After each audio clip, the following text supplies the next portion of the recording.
Welcome to Sujon's tutorial point. আজকে আমরা HSC ICT বইটির তৃতীয় অধ্যায়ের প্রথম অংশ সম্পর্কে আলোকপাত করব। এটা হচ্ছে আমাদের প্রথম পর্ব নং 1। কন্টিনিউয়াসলি এই অধ্যায়ের বাকি পর্বগুলো আমাদের এই চ্যানেলে আপলোড হবে। সো কথা না বাড়িয়ে আমরা আমাদের আজকের টপিক। সংখ্যা পদ্ধতি প্রধানত দুই প্রকার, একটি হচ্ছে নন পজিশনাল এবং আরেকটি হচ্ছে পজিশনাল। নন পজিশনাল কাকে বলে? যদি সংখ্যা প্রকাশক চিহ্ন পাশাপাশি বসিয়ে যে সংখ্যাগুলো যে পদ্ধতিটা আলোচনা করা হয় সেটাকে আমরা বলি নন পজিশনাল সংখ্যা পদ্ধতি।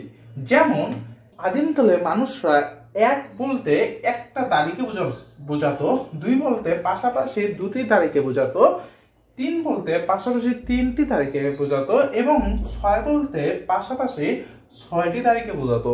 এভাবে তারা গণনার কাজ সম্পাদন করত। তা এখানে তোমার সাংকেতিক চিহ্নগুলো পাশাপাশি বসে গণনার কাজ সম্পাদন করতেছে, এই জন্য এই সংখ্যা পদ্ধতিটাকে আমরা বলতেছি নন পজিশনাল সংখ্যা পদ্ধতি। সেকেন্ড টাইপ হচ্ছে পজিশনাল সংখ্যা পদ্ধতি। হোয়াট ইজ পজিশনাল সংখ্যা পদ্ধতি? পজিশনাল সংখ্যা পদ্ধতি হতে হলে আমাদের তিনটি ক্রাইটেরিয়া মানতে হবে সংখ্যাগুলোকে। একটি হচ্ছে সংখ্যাগুলোকে মৌলিক প্রতীক থাকতে হবে। যেমন এখানে আমি একটি সংখ্যা লিখেছি, এখানে 5 একটি মৌলিক প্রতীক, 3 একটি মৌলিক প্রতীক এবং 2 একটি মৌলিক প্রতীক। 1 নম্বর ক্রাইটেরিয়া কমপ্লিট। 2 নম্বর ক্রাইটেরিয়া হলো এদের বেস থাকতে হবে।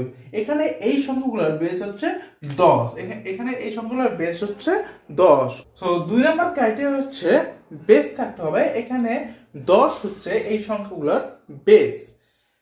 যেহেতু এটা একটি দশমিক সংখ্যা পদ্ধতি এই জন্য এদের বেস হচ্ছে 10। এখানে মোট 10টি মৌলিক প্রতীক রয়েছে বা 10টি অঙ্ক রয়েছে। 3 নম্বর যে ক্রাইটেরিয়া সেটা হচ্ছে প্রত্যেকটি অঙ্কের স্থানীয় মান, স্বীয় স্থানীয় মান থাকতে হবে। যেমন 5 এর স্থানীয় মান 5, 3 এর স্থানীয় মান হচ্ছে 30 এবং 2 এর স্থানীয় মান হচ্ছে 200। এই সংখ্যার উপর ডিপেন্ড করে। তাহলে এই যে 235 সংখ্যাটি আমাদের তিনটে ক্রাইটেরিয়া মেনটেন করে। একটি হচ্ছে তারা মৌলিক প্রতীক দিয়ে গঠিত, 2 নম্বর হচ্ছে এদের একটি বেস আছে, 3 নম্বর হচ্ছে এদের স্থানীয় মান রয়েছে। এইরকম তিনটি ক্রাইটেরিয়া যে সংখ্যাগুলো মেনটেন করে সেই সংখ্যাগুলোকে আমরা বলি পজিশনাল সংখ্যা পদ্ধতি। আশা করি পজিশনাল সংখ্যা পদ্ধতি সম্পর্কে আমাদের একটি ভালো ধারণা তৈরি হয়েছে। এখন এই পজিশনাল সংখ্যা পদ্ধতির যে বেস আছে এই বেজের উপর ভিত্তি করে সংখ্যা মোট 4 ধরনের হয়ে থাকে। একটি হচ্ছে মোট কয় ধরনের? 4 ধরনের হয়ে থাকে। একটি হচ্ছে দশমিক সংখ্যা পদ্ধতি বা বেস 10। এর মৌলিক প্রতীকগুলো বা অঙ্কগুলো হলো 0, 1, 2, 3, 4, 5, 6, 7, 8 and 9। সো এখানে টোটাল 10টি অঙ্ক দ্বারা এই সংখ্যা পদ্ধতি গঠিত, এই জন্য এর বেস 10। এই 10 ভিত্তিক যে সংখ্যা পদ্ধতি সেগুলোকে আমরা বলি দশমিক সংখ্যা পদ্ধতি। আমরা বাংলাদেশে যে সংখ্যা পদ্ধতির সাথে পরিচিত সেগুলো মূলত দশমিক সংখ্যা পদ্ধতি। আমরা যে সংখ্যাই লিখি না কেন এই পর্যন্ত আমরা যে ভাগ গুণ যত প্রকার গাণিতিক সমস্যার সমাধান করেছি সংখ্যা ব্যবহার করে আমরা কিন্তু সবগুলোই দশমিক সংখ্যা পদ্ধতিতে সমাধান করেছি। আমরা ইন্টারে উঠে আইসিটিতে আমরা আরো নতুন 3 প্রকার সংখ্যা পদ্ধতি সম্পর্কে জানবো। সেগুলোর একটি হলো বাইনারি সংখ্যা পদ্ধতি। এই বাইনারি সংখ্যা পদ্ধতির বেস হচ্ছে 2 এবং অঙ্ক হচ্ছে মাত্র 2টি, 0, 1। অর্থাৎ এই সংখ্যা পদ্ধতি দিয়ে তুমি যদি কোনো সংখ্যা তৈরি করতে চাও তাহলে কিন্তু তুমি 0 এবং 1 এই দুটি অঙ্ক ব্যবহার করেই তোমাকে সংখ্যা তৈরি করতে হবে।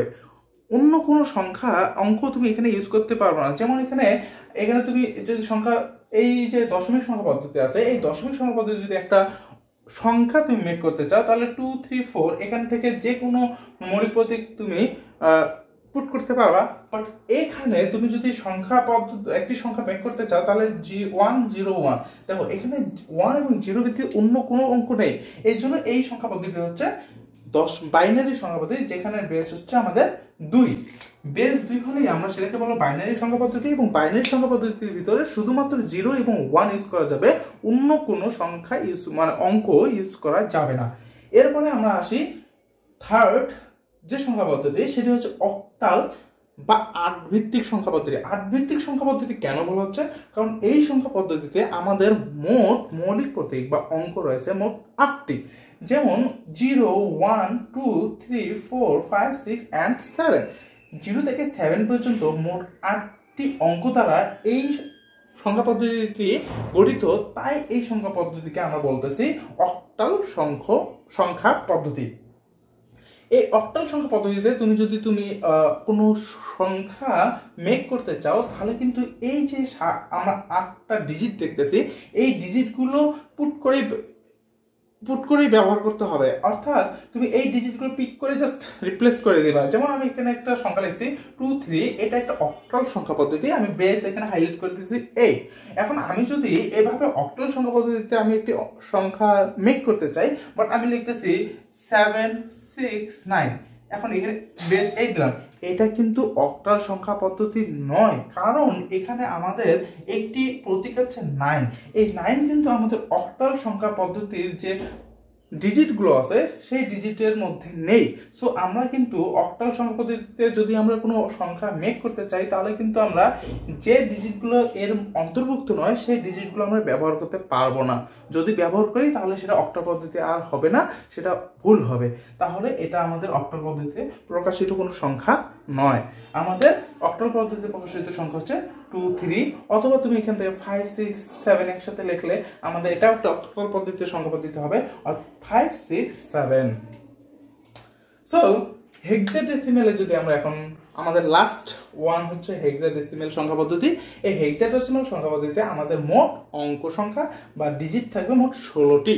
এই জন্য এই হেক্সাডেসিমেল সংখ্যা পদ্ধতিকে আমরা 16 ভিত্তিক সংখ্যা পদ্ধতি বলে থাকি। আচ্ছা, 16 ভিত্তিক সংখ্যা পদ্ধতিতে আমাদের মোট ডিজিট আসবে কটি? 16টি। তাহলে 0, 1, 2, 3, 4, 5, 6, 7, 8, 9, 9 এর পরে A, B, C, D, E, F। 0 থেকে এই F পর্যন্ত মোট 16টা ডিজিট নিয়ে আমাদের এই হেক্সাডেসিমাল পদ্ধতিটি গঠিত। তাহলে আমরা হেক্সাডেসিমাল পদ্ধতিতে যদি কোনো সংখ্যা মেক করতে চাই, তাহলে আমাদের এই ডিজিটগুলো ব্যবহার করে আমাদের করতে পারবো। তাহলে আমরা একটি সংখ্যা লিখছি A3 হেক্সায়, তাহলে এটি একটি হেক্সাডেসিমাল পদ্ধতিতে সংখ্যা, অর্থাৎ A3। আমি যদি আরেকটি সংখ্যা লিখি যেমন 7, 8, 9, F, এটাও একটি হেক্সাডেসিমাল পদ্ধতিতে তৈরিকৃত সংখ্যা, কারণ আমি এই পদ্ধতিতে দেখা যাচ্ছে এই সংখ্যাটিতে হেক্সাডেসিমাল সংখ্যা পদ্ধতির যে ডিজিটগুলো রয়েছে সেগুলো ব্যবহার করেছি। সো আমরা ওভারঅল যদি চিন্তা করি, তাহলে আমাদের সংখ্যা পদ্ধতি প্রধানত দুই প্রকার, একটা পজিশনাল এবং একটা নন পজিশনাল। নন পজিশনাল হচ্ছে যেখানে অঙ্ক নির্দিষ্ট প্রতীক থাকবে না, মৌলিক প্রতীক থাকবে না, স্থানীয় মান থাকবে না। সো এগুলোকে আমরা নন পজিশনাল বলবো। এবং পজিশনাল হচ্ছে আমাদের মৌলিক প্রতীক থাকবে, বেস থাকবে এবং স্থানীয় মান থাকবে। তাহলে আমরা এই সংখ্যাগুলোকে বলবো পজিশনাল সংখ্যা পদ্ধতি। এই পজিশনাল সংখ্যা পদ্ধতির যে বেজ আছে, এই বেজের উপর ভিত্তি করে আবার সংখ্যা 4 ধরনের হয়ে থাকে। একটা হচ্ছে দশমিক বা 10 ভিত্তিক, যে সংখ্যা পদ্ধতিতে আমরা মোট 10টি অঙ্ক বা ডিজিট ব্যবহার করতে পারি সেই সংখ্যা পদ্ধতিকে আমরা দশমিক সংখ্যা পদ্ধতি বলবো। এবং যে সংখ্যা পদ্ধতিতে আমরা মাত্র 2টি ডিজিট ব্যবহার করতে পারি 0 এবং 1, সেই সংখ্যা পদ্ধতিকে আমরা বাইনারি বা 2 ভিত্তিক সংখ্যা পদ্ধতি বলবো।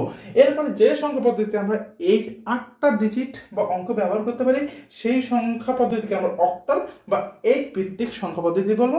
এবং লাস্ট ওয়ান, যে সংখ্যা পদ্ধতিতে আমরা মোট 16টা সংখ্যা পদ্ধতি ব্যবহার করতে ডিজিট ব্যবহার করতে পারবো সেই সংখ্যা পদ্ধতিকে আমরা বলবো হেক্সাডেসিমাল বা 16 ভিত্তিক সংখ্যা পদ্ধতি।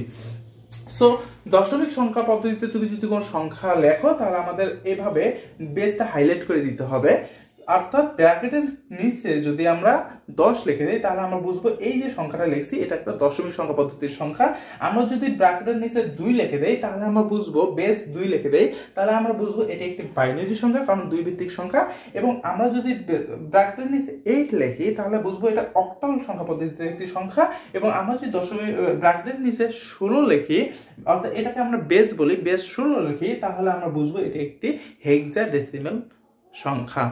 সো আমাদের পরীক্ষায় কিন্তু এটা মোস্ট ইম্পর্টেন্টলি পরীক্ষায় বারবার এই টাইপের প্রশ্ন আসে, সেটা হচ্ছে আমাদের পরিবর্তন করতে হবে, অর্থাৎ দশমিক সংখ্যা পদ্ধতি থেকে বাইনারি সংখ্যা পদ্ধতিতে যেতে হবে। ফর এক্সাম্পল আমি বললাম যে 3, এটা আছে দশমিক সংখ্যা পদ্ধতিতে, ঠিক আছে। সো এই দশমিক সংখ্যা পদ্ধতি থেকে এই যে 3 সমতুল্য মান বাইনারিতে কত, এই যে 3 সংখ্যাটা যে দশমিকে আছে, এই 3 সমতুল্য মান বাইনারিতে কত। সো বাইনারিতে যারা লিখতে চায় তারা 3 কে কিভাবে লিখতে পারে, এটাই আমাদের জানার বিষয়। তো বাইনারিতে যারা লিখতে চায় তারা অ্যাকচুয়ালি 3 কে এভাবে লিখতে পারে 1 1। সো এই যে 1 1, এইটা কিন্তু আমার 3 সমতুল্য মান, এটা বাইনারিতে 3 রিপ্রেজেন্ট করে। বাট দশমিকে যদি আমি 1 1 লিখি, দশমিকে যদি আমি 1 1 লিখি, তাহলে এটা কিন্তু আমার 3 রিপ্রেজেন্ট করে না, এটা কিন্তু আমার 11 রিপ্রেজেন্ট করে, রাইট? 11 রিপ্রেজেন্ট করে। বাট আমি যখন বেস 2 দিয়ে দিব তখন এটা 3, কিন্তু বেস যখন আমি 10 দিব তখন এটা দ্বারা বোঝাচ্ছে 11। এই পার্থক্যগুলো আমাদের বুঝতে হবে এবং আমরা কিভাবে দশমিক থেকে বাইনারিতে যাব, বাইনারি সংখ্যাকে দশমিকে কনভার্ট করব, এরপর অর্থাৎ একটা সংখ্যা পদ্ধতি থেকে এই যে 4টা যে সংখ্যা পদ্ধতি দিচ্ছি, এগুলো দশমিক থেকে বাইনারিতে কিভাবে কনভার্ট করব, দশমিক সংখ্যা পদ্ধতিকে কিভাবে অক্টালে কনভার্ট করব, দশমিক সংখ্যাকে কিভাবে হেক্সাডেসিমালে কনভার্ট করব, দেন বাইনারিকে কিভাবে দশমিকে, বাইনারি থেকে অক্টাল, বাইনারি থেকে হেক্সা, অক্টাল থেকে দশমিক, অক্টাল থেকে বাইনারি, অক্টাল থেকে হেক্সা, এরপর হেক্সা থেকে অক্টাল, হেক্সা থেকে বাইনারি, হেক্সা থেকে দশমিক। এভাবে প্রত্যেকটা সংখ্যা পদ্ধতি থেকে অপর একটি সংখ্যা পদ্ধতিতে কিভাবে আমরা মুভ করব, একটা সংখ্যা পদ্ধতি থেকে অন্য একটি সংখ্যা পদ্ধতিতে কিভাবে কনভার্ট করব, এই যে নিয়মগুলো, এই নিয়মগুলো নিয়েই আমাদের আসবে পর্ব 2। সো এই পর্যন্ত সবাই সুস্থ থাকো, ভালো থাকো এবং চ্যানেলটি সাবস্ক্রাইব করে রাখো।